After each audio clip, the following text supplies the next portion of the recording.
নমস্কার বন্ধুরা, আজকে আমি তোমাদের বানিয়ে দেখাবো একদম নরম তুলতুলে গোলাপজাম মিষ্টি। এটা ক্ষীরের গোলাপজাম। আমি এখানে চিনির শিরাটা প্রথমে বসিয়ে দিচ্ছি। দেখো, এখানে 2 কাপ চিনি দিয়েছি আর 3 কাপ দিয়েছি জল। এই তরল শিরা আমি তৈরি করে নেব। 3-4টা এলাচ আমি এখানে ফাটিয়ে দিয়ে দিলাম। শিরাটা আমি একদম চটচটে করবো না, একটু তরল করবো শিরাটা।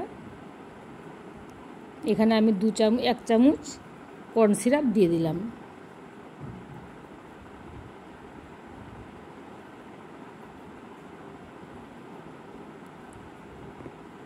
শিরাটা আমার একদম রেডি হয়ে গেছে।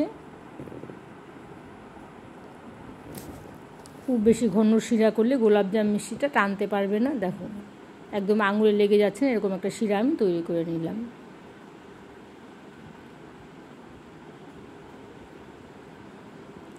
গ্যাসের চুলাটা বন্ধ করে দিয়ে আমি এখানে নিয়ে নিচ্ছি ক্ষীর। এখানে আমি 2 কাপ ক্ষীর নিয়ে নিচ্ছি। এটা খোয়া ক্ষীর। খোয়া ক্ষীরটাকে আমি খুব ভালো করে আগে প্রথমে মিশিয়ে নিচ্ছি, একদম যেন মোলায়েম হয়ে যায়। খুব ভালো করে মেশাতে হবে। আমি হাতের চেটো দিয়ে খুব ভালো করে মিশিয়ে নিচ্ছি। দেখো, একদম ক্রিমের মতো হয়ে গেছে।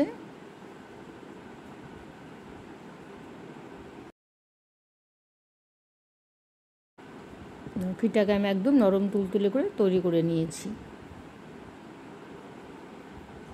এর মধ্যে আমি দিয়ে দিচ্ছি 2 চামচ কর্নফ্লাওয়ার আর 2 চামচ ময়দা। হাফ চামচ দিয়ে দিচ্ছি এখানে আমি বেকিং পাউডার। বেকিং সোডা না, বেকিং পাউডারটাই মেশাতে হবে এখানে। দিয়ে আবার সব কিছু একসাথে ভালো করে মিশিয়ে নিচ্ছি। খুব ভালো করে মিশিয়ে নিতে হবে।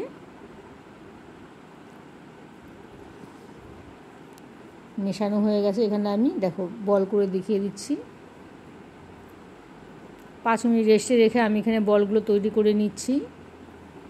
একদম স্মুথ বল তৈরি করতে হবে, যাতে একদম কোথাও ক্র্যাক না থাকে।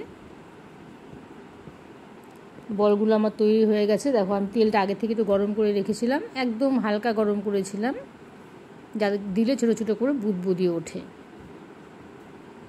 দিয়ে ভালো করে আমি নেড়ে চেড়ে দিচ্ছি। আমি একটা চামচের সাহায্যে আস্তে করে উল্টে দিচ্ছি।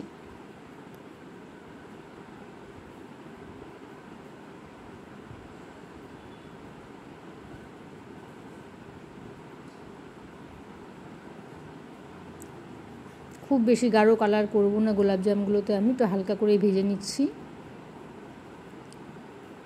গ্যাসের আঁচটা আমি একটু মিডিয়ামেই রেখেছি। দেখো, এগুলো ভাজা হয়ে গেছে। যেগুলো ভাজা হয়েছে সেগুলো আমি নামিয়ে নিচ্ছি।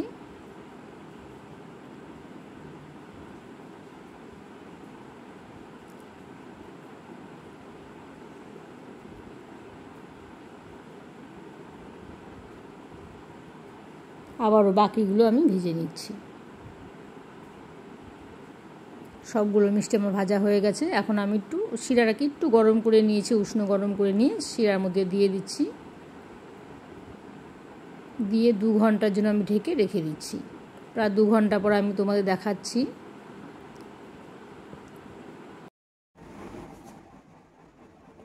ক্ষীর গোলাপজামগুলো আমার একদম রেডি হয়ে গেছে। দেখো, আমি তোমাদের দেখিয়েও দিচ্ছি। দেখতে কতটা সুন্দর হয়েছে, খেতেও ভীষণই টেস্টি হয়েছে। কেটে দেখিয়ে দিচ্ছি কতটা সুন্দর হয়েছে আর কতটা সফট হয়েছে। দেখো, খেতেও ভীষণই টেস্টি হয়েছে। দেখো, ভেতরটা কত জালিদার হয়েছে। আমার এই গোলাপজামের রেসিপি তোমাদের কেমন লাগবে জানাবে। আমার চ্যানেলটিকে সাবস্ক্রাইব করে দিও আর লাইক কমেন্ট দিতে ভুলো না। ঠিক আছে বন্ধুরা, আজকের মতো এখানেই রাখছি। টাটা।